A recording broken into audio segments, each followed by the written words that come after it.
पिछले last video में हमने बात किया था आपसे कि जब नाउन सिंगुलर है तो उस पर एपोस्ट्रॉफी हम कैसे लगाएंगे, कहाँ लगाएंगे, तमाम आपसे बातें की हमने। अब हम बात करेंगे कि अगर नाउन में यस या यस जोड़कर अगर हम प्लूरल बनाते हैं तो उस पर एपोस्ट्रॉफी कैसे लगाया जाता है। यहां देखें, हमने बताया कि सपोज कीजिए कि ये बॉय है। अब बॉय का नंबर सिंगुलर है तो हमने बताया था कि एपोस्ट्रॉफी पहले और यस बाद में लगाते हैं। जब इसी में बॉय में हमने यस जोड़ दिया तो ये बॉयज प्लूरल हो गया। अगर इस पर एपोस्ट्रॉफी लगाना है तो यस के बाद केवल एपोस्ट्रॉफी का प्रयोग होगा। ध्यान देंगे, एपोस्ट्रॉफी के बाद यस का प्रयोग हम नहीं करेंगे। अगर आपने ऐसे किया सेंटेंस को तो यह गलत हो जाएगा। तो जब किसी नाउन में यस लगाकर या यस लगा हुआ हो और उस पर एपोस्ट्रॉफी लगाया जाता है तो वह एपोस्ट्रॉफी केवल यस के बाद एपोस्ट्रॉफी लगती है। हम एपोस्ट्रॉफी के बाद यस का प्रयोग नहीं करते हैं, यह आप ध्यान देंगे, यह आप ध्यान देंगे। तो जैसे कहा जाए, यहां पर देखिए एग्जांपल कि 5 बॉयज। अब हमने बॉय के पहले 5 लिखा, तो जब 5 लिखा तो बॉय का नंबर प्लूरल हुआ। अब इस पर एपोस्ट्रॉफी लगाना है तो हमने बताया था कि एपोस्ट्रॉफी क्यों लगाना है कि हम पोजीशन का भाव व्यक्त करते हैं, अधिकार का भाव व्यक्त करते हैं। तो देखिए यहां पर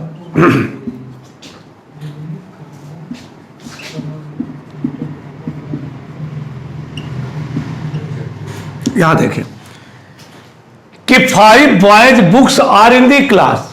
5 बच्चों की किताब कक्षा में है। तो किताबें किसकी है? बच्चों की है। तो 5 आया तो बॉय का नंबर प्लूरल हुआ और किताब बच्चों की है, अधिकार को दर्शा रहे हैं तो हम यस लगा है, प्लूरल है, केवल एपोस्ट्रॉफी का प्रयोग करेंगे। हम एपोस्ट्रॉफी के बाद यस का प्रयोग नहीं करेंगे। यदि आपने ऐसे लिख दिया 5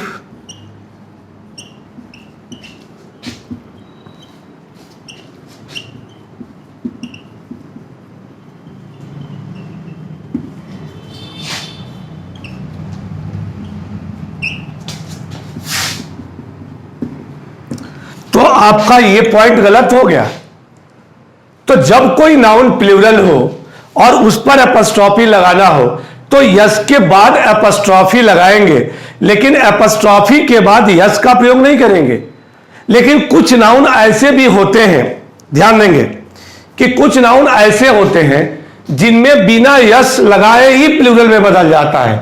आइए उस पर हम देखते हैं।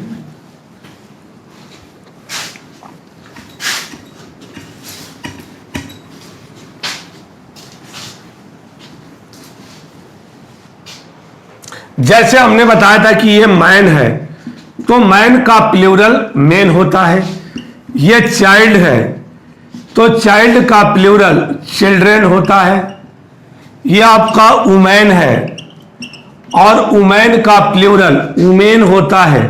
यहां पर देखिए, तो ये नाउन सिंगुलर है और ये प्लूरल है। तो देखिए इस नाउन में बिना यस लगाए ही हमने प्लूरल बना दिया। तो इस प्लूरल नाउन पर भी एपोस्ट्रॉफी सिंगुलर की तरह लगाएंगे, यानी पहले एपोस्ट्रॉफी उसके बाद यस, और यहां पर भी वही रूल फॉलो करेंगे। अगर ऐसा नहीं करेंगे तो नाउन गलत हो जाएगा।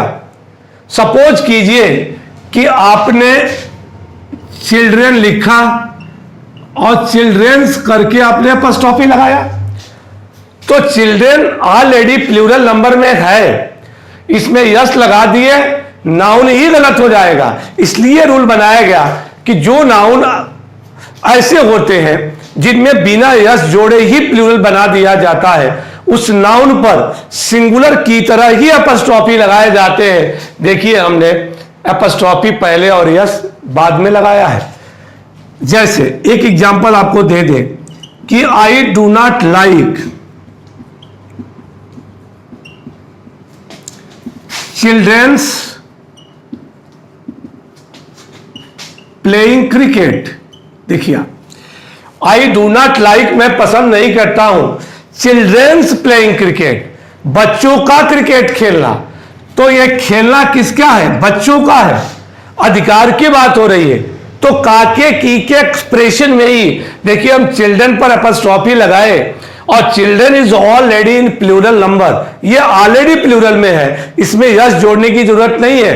तो इस पर अपस्ट्रॉफी पहले और यस बाद में लगाया जाएगा, जैसे सिंगुलर में लगाते हैं वैसे ही यहां भी लगाएंगे।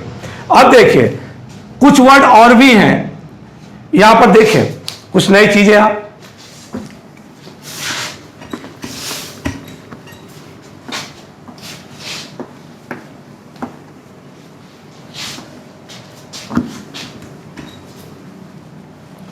यहां पर देखें। जैसे मान लीजिए कि ये पीपल है और ये पुलिस है, आपका पीपल है और पुलिस है। अब ये पीपल और पुलिस ऑलरेडी प्लूरल नंबर में है, इसका और प्लूरल हम नहीं बना सकते। तो अगर इस पर अपस्ट्रॉफी पूछता है तो यहां भी अपस्ट्रॉफी सिंगुलर की तरह लगाया जाता है, यानी पहले अपस्ट्रॉफी और बाद में यस लगाया जाता है। पीपल पे क्वेश्चन भी पूछा गया है। अब देखिए क्वेश्चन ऐसे पूछा गया कंपटीशन में कि I do not like some people's behaviour. देखिए मुझे कुछ लोगों का व्यवहार पसंद नहीं है, तो व्यवहार किसका है? लोगों का है। तो का के लिए हमने पीपल पर अपस्ट्रॉफी लगाया और देखिए अपस्ट्रॉफी पहले और यस बाद में लगा है। अगर आप अपस्ट्रॉफी नहीं लगाएंगे तो भी सेंटेंस गलत होगा। अपस्ट्रॉफी नहीं लगाएंगे तो इसका अर्थ निकलेगा कि आई डू नॉट लाइक्स, मैं पसंद नहीं करता हूं, सम पीपल बिहेवियर, कुछ लोग व्यवहार। हम कुछ लोग व्यवहार की नहीं बात कर रहे हैं, हम बात कर रहे हैं कुछ लोगों के व्यवहार की बात कर रहे हैं। तो का की के एक्सप्रेशन में जिसको हम बार बार कह रहे हैं पजेशन के भाव को व्यक्त करना, अधिकार के भाव को दर्शाना, उसी के लिए हम यहां पर अपस्ट्रॉफी लगाते हैं। तो हमने आपको बताया कि सजीव नाउन अगर है तो अपस्ट्रॉफी वहीं लगती है। तो आपको क्लियर किया कि सजीव नाउन सिंगुलर में है तो कैसे लगती है और प्लूरल में है तो कैसे लगती है। अब आपसे बात करते हैं निर्जीव की, कि अगर कोई निर्जीव नाउन है और वह अपने दूसरे नाउन पर अधिकार को दर्शा रहा है तो उस निर्जीव पर हम अपस्ट्रॉफी का प्रयोग नहीं करेंगे। हम दोनों नाउन को आप से जोड़ सकते हैं, लेकिन हम निर्जीव पर अपस्ट्रॉफी का प्रयोग नहीं करते हैं। तो एक रूल यह बन गया कि जब कोई भी निर्जीव नाउन है और उस निर्जीव नाउन पर अधिकार को दर्शाने के लिए हम अपस्ट्रॉफी का प्रयोग नहीं करेंगे। तो हमेशा इस बात को माइंड रखें कि निर्जीव नाउन पर अपस्ट्रॉफी नहीं लगती है। अधिकार को दर्शाने के लिए हम आपसे जोड़ सकते हैं, लेकिन अपस्ट्रॉफी का प्रयोग हम नहीं करेंगे। जैसे यहां पर देखें, टेबल्स लेग्स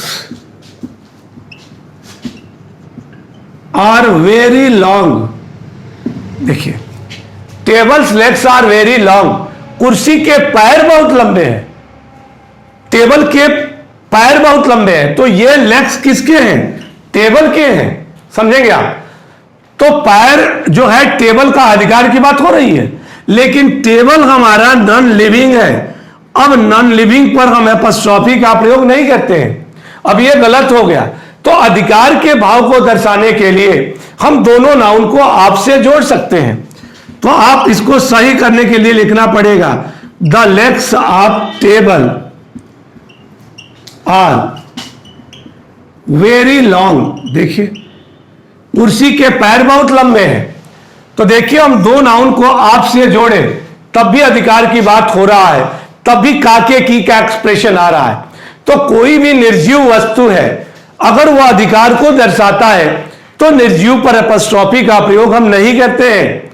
हम अधिकार के भाव को दर्शाने के लिए दोनों नाउन को आपसे जोड़ते हैं। तो यह पॉइंट हमारा स्पॉटिंग एरर में रॉन्ग हो गया। तो कहीं भी अगर निर्जीव है वहां अपस्ट्रॉफी यूज आप नहीं करेंगे, इसका ध्यान रखेंगे। आप अधिकार के भाव को व्यक्त करने के लिए आपसे जोड़ सकते हैं। लेकिन एक महत्वपूर्ण बात और बताने जा रहे हैं कि कुछ निर्जीव ऐसे होते हैं जो सजीव की तरह कार्य करते हैं। तो जब कोई निर्जीव सजीव की तरह कार्य करता है, तो निर्जीव जब सजीव की तरह कार्य करता है तो उस नाउन का पर्सनिफाइड कर दिया जाता है। उस नाउन का हम पर्सनिफाइड कर सकते हैं। तो जब नाउन का पर्सनिफाइड कर दिया जाता है तो उसको कहा जाता है कि मानवीकृत कर दिया गया। मानवीकृत का मतलब होता है कि निर्जीव सजीव की तरह कार्य करने लगा। तो जब निर्जीव सजीव की तरह कार्य करने लगता है उसी को कहते हैं पर्सनिफाइड करना। तो जब कोई निर्जीव सजीव की तरह कार्य करने लगता है तो वह सजीव हो गया। वहां हम एपॉस्ट्रोफी का प्रयोग कर सकते हैं। जैसे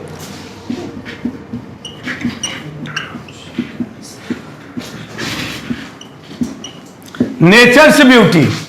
नेचर्स ब्यूटी का मतलब होता है प्रकृति की सुंदरता। तो सुंदरता किसकी है? नेचर की है, लेकिन नेचर हमारा निर्जीव है। अब हम नेचर पर एपॉस्ट्रोफी लगा दिए हैं क्योंकि यहां नेचर प्रकृति को पर्सनिफाइड किया गया है। नेचर्स ब्यूटी, जैसे मानव सुंदर होता है वैसे ही हमारी प्रकृति भी सुंदर होती है।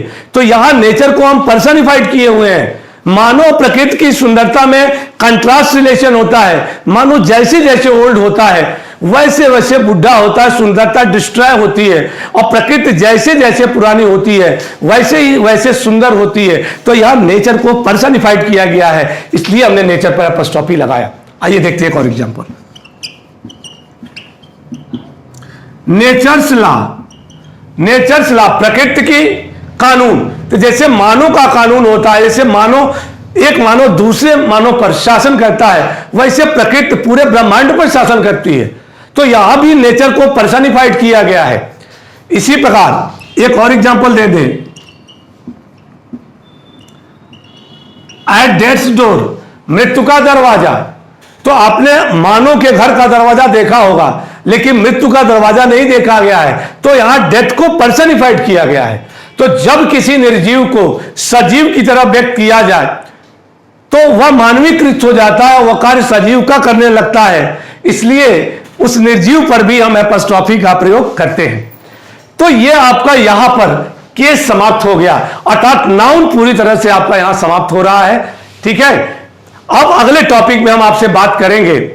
आप वीडियो को लाइक करें, शेयर करें, सब्सक्राइब करें और पूरा डिटेल स्टडी करें। सारे क्वेश्चंस आपके कवर हो गए यहां पे। Thank you.